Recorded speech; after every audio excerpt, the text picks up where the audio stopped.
Hi, and welcome back to the Goalkeeping Podcast. I'm Paul Sherratt. I'm Martin Brennan. So, how are you, mate? I haven't seen you for a while. Very good. I'm a little bit nervous, to be honest. If I feel like we haven't done this for a while, and it got me thinking. If I'm a little bit nervous for a podcast, which is silly, really, because we're all mates and we know each other, and why would you be nervous about it? But you get that little tingle. I'm thinking, what have you seen in the dressing room? I mean, you must have seen some stuff over the years that guys are absolutely crapping it. Or maybe it's the opposite, and they're so confident. In fact, you're going to love me for this. I'm going to make it personal. What were you like? Back in the day, a young Martin Brennan. Well, my story is probably the best story. Well, I'm glad I asked the question. Out of all, when you said that, I'm thinking, what goalies? And then you threw it at me. Yeah, my story is probably the best story. I was playing at Cambridge United. I'd signed at Cambridge United, League 2, which I think at the time Division 3, which is so bad to say, isn't it? Shows me how old Sounds like you don't look old enough. No. Thanks. Yeah. And anyway, so the goalie, the Sean Marshall was first team goalie. He got injured the game before, which, if I'm really honest, I can't actually remember the game before. Anyway, then the Tuesday comes, Marshy's out. He's not going to play. Definitely not going to play. That's that horrible build-up of 3-4 days of, one, am I going to play? Or two, is Marshy all of a sudden going to be fit last minute? Because I've seen that many times. Or they're going to get a loan in. The loan's a killer. The loans, for young goalies, a loan's a nightmare. It's a disaster situation. Because you assume you're playing, right? I'm the only one here with gloves on. I'm the only one available. Yeah. And then with 10 seconds before kick-off to go, some 8'12" goalie comes in, who's normally about 10 years of age from Man City, Tottenham, Arsenal, Chelsea. But no, come to it, and we played Hartlepool at home. And he spoke to me the day before and went, listen, I'm playing you. How old were you? I would have been 19, I think. Right. Maybe 20. And there's two emotions. There's one, oh my God, this is actually now going to happen. For the years of being involved in under football, whatever it was, under 18s, whatever, it's the moment. And then there's the other side of you going, oh my God, this is actually now going to happen. Anyway, woke up in the morning, drove to the game, extremely nervous but still excited. Are your mum and dad coming? Your mates? Is everybody coming? Is this a bit? Is it? This is the senior debut. Yeah, my mum and dad came. They come to the game. They drove up on their own. Obviously, I got to be there an hour and a half before kick off, so they would have come on their own and drove up there, put music on in the car. They put music on in the car and just tried to calm just not music, think. Calm music, or absolutely blasting. Yeah, blasting. Yeah. Yeah. To try and phase distract out you. this is actually happening. Yeah. And I got a story about Pete Schmeichel on his book, and this links to my thing unbelievably. Anyway, so so driving up, and I know I'm playing. There's no other way of getting around it. Unless I crash the car, I'm actually starting. So got to the ground, felt okay, and then anyway, the manager comes in an hour before the kickoff and does the team talk, and just to read out the team officially and stuff, and for some reason something dropped then, and ended up going straight into the toilet after his team talk. His team talk was quite good, actually. He directed it at me and said, look, are you nervous? I said, yeah. He said, look, well, if you go into the war and you make a mistake, for yourself or your mate, there's every chance you could be shot dead. He's like, you're just going to go and play a game of football. Sort of put it into perspective. Yeah, and I thought, you know what? That's a really good way of doing it. But the minute you finish, I still need to head to that toilet very, very quickly. Went to the toilet, as you can imagine, what sort of toilet I needed.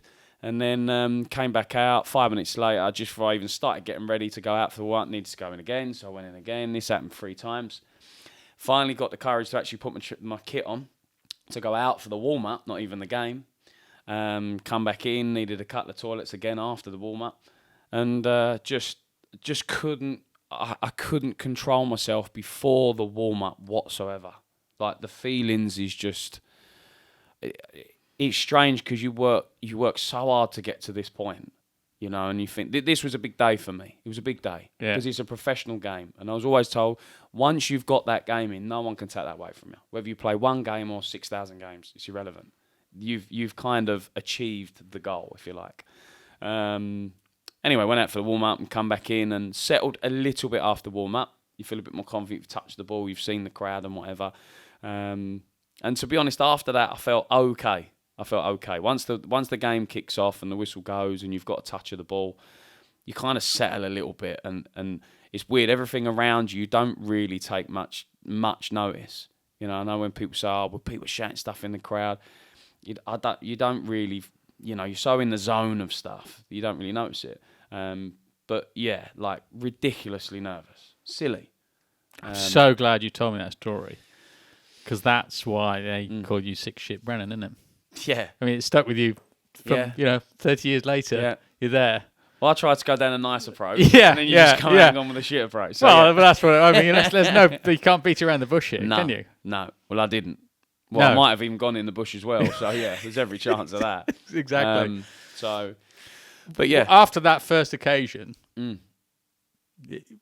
was it just that one occasion, or actually for those first 2, 5, 10, 20 games, did you still have a level of nervousness, or actually did it get better the more you played, the more comfortable the situation was, or did you always have that as a player? I thought I always had that. I didn't go and play many games at Cambridge. Went off, playing games at Welling and stuff. I didn't. Yeah. What the massive learning. I'm so pleased it happened now. Yeah. Because the message that I send to the goalies on the residential camps, mainly on the residential camps, are take some toilet roll in your glove bag. 1, take toilet roll. Yeah. 2, have toilet roll in your car available just Yeah. in case. And that's another podcast completely.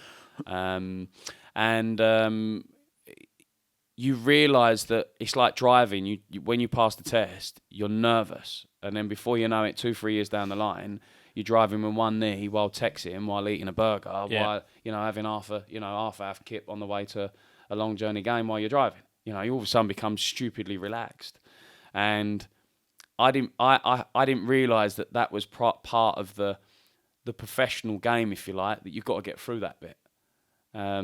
So the message to the goalies now is phenomenal, because it's like, look, I put an anxiety thing up on the board, on the screen, and we talk through it, and we get to people say, right, what do you feel, and go through it, and it's like, look, you do realise that as time goes on, this becomes a lot easier.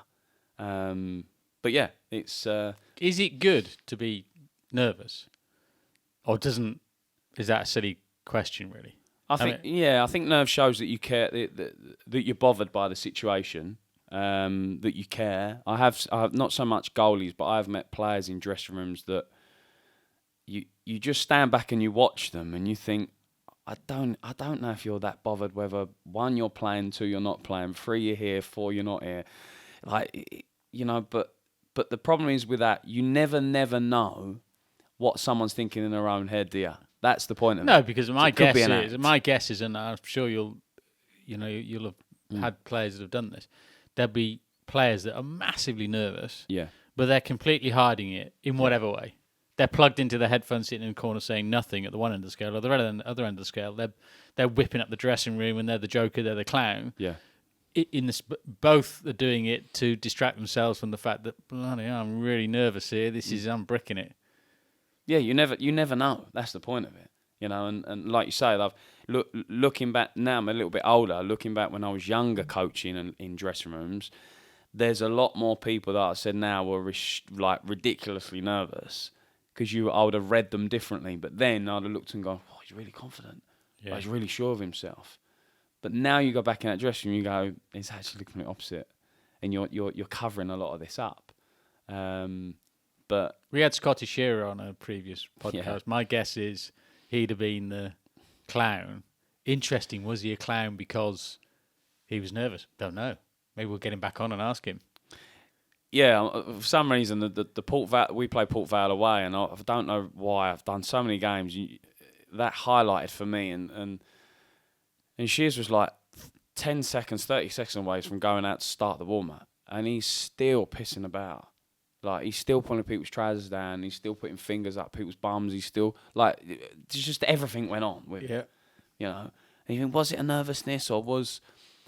I think for me, with him, it was a case of, I'm happy and I'm focused on something else, so I'm good at the minute. I'm all good. And he felt comfortable within himself. So... He wasn't with you at Cambridge, really, because if he was putting fingers up people's bums at Cambridge on your debut, he wouldn't want to be doing that, would he? No, But what I would say is, if he was there with me and say he was on the bench, and he'll laugh and say, "Well, I'd have played in front of you." That would he have calmed me down? Yeah. Do you know what's nice about having someone like that in the dressing room? That they do make you lose focus. Whether they're doing it purposely to cover it up for himself, they're half helping other people around. Because he would have massively settled me down. Because I think the more you're laughing and you're joking, you're kind of taking away all that expectations of yourself and the fear of making a mistake, and you kind of lose track of that a little bit. That's really interesting. So you as a coach, when you do this in your camps, try and teach about anxiety, how to deal with it personally. But that's quite interesting. If there's another teammate that has the skill set or is empowered, they can have perhaps even a greater influence on your mindset and your nerves and everything around the game. I hadn't really... Yeah. And I suppose that's the leaders, isn't it? I suppose it's not necessarily the captain. It's not necessarily the leader. It's just a dressing room probably needs that dynamic, does it? Yeah. Yes, completely. When the time I had at Fulham before we was in the Championship and Kit Simons was the manager, and I spoke to Kit and said I think it was time we just got relegated from Premier League, and I actually tried to get Scotty Shearer in and sign him as a third choice goalie because I felt the dressing room could massively benefit from someone like Shearer putting him in that environment, because there was a lot of international players still in the dressing room. There was a lot of, I feel it just needed something like that, something like that, just to bring everyone back down to earth a little bit, and, we're all on the same par here. We're all human beings, we're all footballers, yes, we've got different wages and people on different money, but he was very good at just bringing up everyone back down to earth again, desperately try to bring him into it, but for whatever reason, it didn't happen. But yeah, you do meet, you do meet some. There's some big, there were some big name players that I've seen in dressing rooms that you look and you think, I don't know how you're going to get through this game, but they're 500 games in now. Yeah. But they're still nervous. Yeah, and you can clearly see they're struggling with this. But there's obviously a point where they get on and the whistle blows, and maybe is it that the comfort zone is once they've touched the ball, there's that big, deep breath out, and they relax. But you hear performers talking about it. You hear musicians talking about it, don't you? And actors, it's that same thing. Yeah. Do you get nervous before a performance? Oh, yeah, some do, some don't. But I think you're right. As soon as in their world, as soon as the first note is played or whatever it is, it's gone. I guess in football, as soon as the whistle goes, you're settled. Depending, I guess, what the occasion is. It's funny because you can see with games that there's patterns to it. Because the minute the team go 1-0 down, all of a sudden, everyone's like a raging lunatic. Yeah. And all that fear and all that, you're like, well, what have we got to lose now? We're 1-0 down. Like, we're either going to lose a lot more, or we could potentially, bring it back, draw, or even win the game. And you'll see the pattern, because the common pattern is, especially with professional football, is if we score, the next 5 minutes, don't concede. And straight away, that mindset of like, whoa, let's sit back and don't concede, because we now, the fear for them has gone, the nerves for them are gone, they're going to hit us for 5 minutes now. It's incredible how when you listen to language especially with benches and stuff, it's unbelievable. Kids football. I think of the under 15 games. Yeah. And as soon as you say 1-0 down, the boys get nervous. Yeah. 2-0 down. Actually, in a lot of respects, you see with all sorts of teams, they're mentally gone because they're fragile because they're young kids. But it is a nerve thing that comes in then, because it's nervous. I don't want to lose by 10 goals, because of course you do it junior football, you might lose by 15 goals, because that's kind of the nature of the beast. So yeah, it is, but the mixture of players is in the dressing room is it's mind-boggling. Honestly, it's hilarious. It's brilliant. Yeah, because there's so many different vibes. The guy sitting. I mean, I've been like just literally sitting like they're on holiday on the beach. And then it's like who's the most chilled player then that you've seen in a dressing room that we don't know whether inside they're absolutely bricking it, but on the outside you're just thinking exactly that.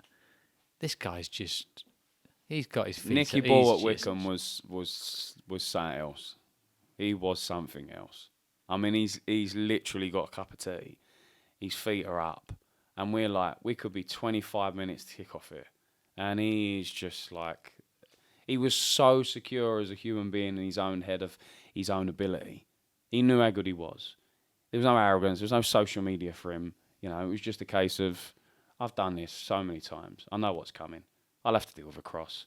I might come and drop it. I might come and catch it. Someone's going to shout at me. I'm going to have a load of kicks. I'm going to have a couple of saves. It's just a repetition of, it's getting up, brushing your teeth, showering. That's how he's seen it, which made him the best goalie in the league by a mile. Yeah. You know, and I'll say that forever. He was outstanding. Nathan Ashmore, same. Actually similar. You know, there's times where he's done 12-minute warm-up and he'll be the best goalie on the pitch. And it's not a matter of how less time you can do in a warm-up means that you're not so nervous. You can just feel the ease is probably the best word. The ones for me the ones that do struggle are the ones that try and go out as long as they can and warm up for as long as they can. Because I've been there myself. Yeah. You know, I'm a 3:00 kickoff with Cambridge. If I can get there at 11 and start warming up, bonus. Because I know if I'm out there, I'm doing and I'm active. Well, you're distracting yourself again, aren't you? Completely. Same thing. You know, but like a Mark Schwartz are just like an Iceman. Just don't. Whether there was 4 people watching, 60,000, 80,000, it just didn't matter. You know, he just knew how good he was, and so those guys.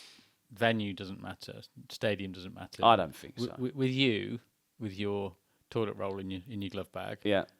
How important was where you were playing, the setup? How important was I'm playing against 500 or 5,000 or 20,000, whatever it was? Did that have a bearing on your nerves? Mine was always the people that were within the game.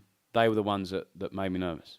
The players. Interesting. The opposition. It was more, yeah. So, for example, if there was, I remember in an FA Youth Cup game, we played away at Liverpool, and there was, what was it, for Charlton, and there was a decent crowd there, but it never bothered me. What bothered me was, more of the people within the club, the officials within the club, because you know that if you're going to mess up, they're the ones that are going to be the important ones that are going to affect your career. Oh, within your club, you mean? Within both clubs. Okay, right. Okay. The people within the club. For Cambridge, same thing. Cambridge United, I think there was 5,500, 6,000 people on the first game. And the crowd never bothered me. It was more the case of the manager, the owner of Cambridge, and then the same for Hartlepool. What the manager thought of us. He might ring up and go, oh, I really like him. It was never that. It was never the kids at the game and just never. I don't know why. It was the looking for the approval. Yeah, exactly. Yeah, exactly. It's a reassurance again, isn't it? Yeah. Complete reassurance. Yeah. But no, there's been the ones that have showed, the ones that wear the headphones and walk around. Some are listening to music in the dressing room. Some of the guys are, listening to motivational things. There's such a vast range of what you can do and what is right and what is wrong. There is no right and wrong for me. I think you flirt with lots of different ideas, and I think you find out what puts you most at ease. Presumably, if you can identify why you're nervous, in your instance, it's what we've just talked about, the official, the people in the club, you can maybe create some strategies to deal with that issue. But I think that's why as goalies you become a lot more consistent and a lot more sure of yourself the older you get, because you have that mentality like a Nicky Ball where you go, well, look, I've been here now 500 games. I'm coming into nearly 600 soon. I've been here so many times. I can tell you what's probably going to happen today. Yeah, we're probably going to lose 1-0, 2-0, 3-0. We may draw the game. It's all like repetitive stuff, isn't it? And they're like, yeah, but there's a crowd. There's been a crowd for 10 years of my career. Is what it is. What's the only game they might get a little bit? You get an FA Cup draw and you've got Man United away and there's 60,000. Don't know. Does he get a little bit edgy with that one? Maybe. But it becomes the norm for a lot of them. And but covering it up, I was saying to you earlier, it's the covering it up. That's the thing that I wasn't old enough as a coach to realise. You covering this up, or you just generally being the clown. Yeah. I think I'd clock that really quickly now. Yeah. If it was a cover up. So I think it can be a good thing. as long as it's So use whatever strategies you've got. Try and learn why you're getting nervous. Try and overcome the nervousness. Pack the toilet roll, as we said. 100%. It's brilliant. 5 shits. Thanks very much for that. I've been Paul Sherratt. 6. Thank you. That was the Goalkeeping Podcast. I hope you've enjoyed the content. If you'd like to become a better goalkeeper, then check out developinggoalkeeping.com, where you'll find podcasts, tips, videos, and more.